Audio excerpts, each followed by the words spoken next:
आखिर किस योद्धा ने चलाए थे भगवान श्री कृष्ण के ऊपर घातक तीर? क्या हुआ जब महाभारत के युद्ध के बीच में भगवान श्री कृष्ण हो गए लहूलुहान? आप देख रहे हैं the knowledge with Honey. Video में आगे बढ़ने से पहले चैनल को सब्सक्राइब जरूर करें और बेल आइकन जरूर दबाएं। कहा जाता है कि महाभारत के युद्ध में भगवान श्री कृष्ण ने अर्जुन और दुर्योधन को दो विकल्प दिए थे। एक, या तो वे भगवान श्री कृष्ण जो कि निहत्थे होंगे उनको चुने, या भगवान श्री कृष्ण की नारायणी सेना को चुने जो कभी हारी नहीं थी। दुर्योधन ने नारायणी सेना को चुना और अर्जुन ने स्वयं भगवान श्री कृष्ण को। अब ऐसे में सवाल उठता है कि भगवान श्री कृष्ण तो निहत्थे लड़ने वाले थे, तो आखिर वे कौन योद्धा था जिसने स्वयं भगवान श्री कृष्ण पर 12 तीर चलाए थे? तो आपको बता दें कि वो और कोई नहीं बल्कि स्वयं सूर्यपुत्र कर्ण थे। तो चलिए जानते हैं आखिर उस समय हुआ क्या था। महाभारत के युद्ध में कर्ण और अर्जुन आमने सामने थे और दोनों के बीच भयंकर युद्ध हो रहा था। दोनों योद्धा एक दूसरे पर काफी सारी असीम शक्तियों का प्रयोग कर रहे थे, कई घातक बाण चला रहे थे। कौरवों की रणनीति यही थी कि वो अर्जुन को खत्म करना चाहते थे और अर्जुन ये चाहते थे कि वह कर्ण का खात्मा कर दें, क्योंकि दोनों में बचपन से ही प्रतिस्पर्धा थी। दोनों ही एक दूसरे को सर्वश्रेष्ठ धनुर्धर मानते थे। फिर वो समय नजदीक आ गया जब कर्ण ने अर्जुन को हराने के लिए सर्प बाण चलाने का निर्णय लिया। इस बाण को कर्ण ने कई वर्षों से अर्जुन पर प्रहार करने के लिए रखा हुआ था।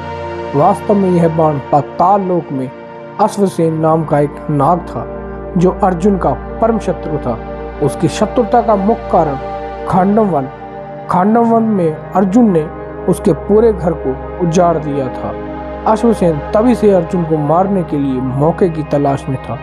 हमें कई सारे धार्मिक सीरियल्स में महाभारती आपने देखा होगा कि वह कहते हैं कि उन्हें तक्षक नाग माना जाता था।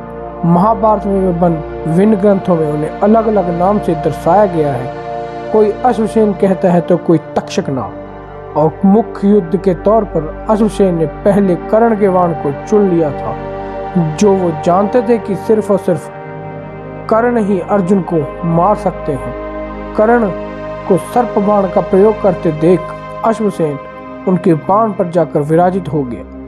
कर्ण ने अर्जुन पर तीर का निशाना चलाया।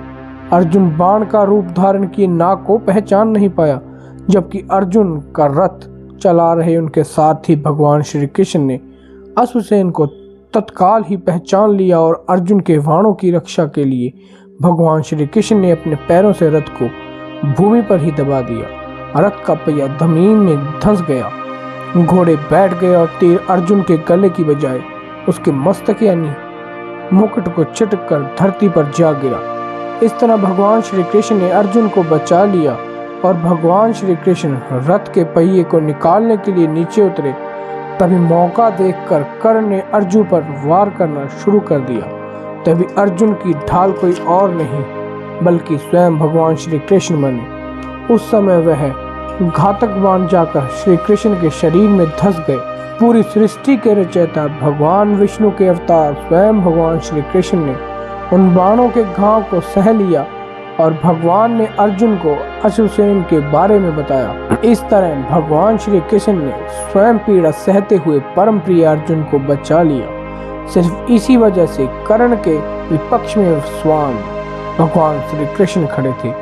अगर आपको यह जानकारी अच्छी लगी हो तो इस चैनल को सब्सक्राइब, लाइक और शेयर जरूर कीजिए।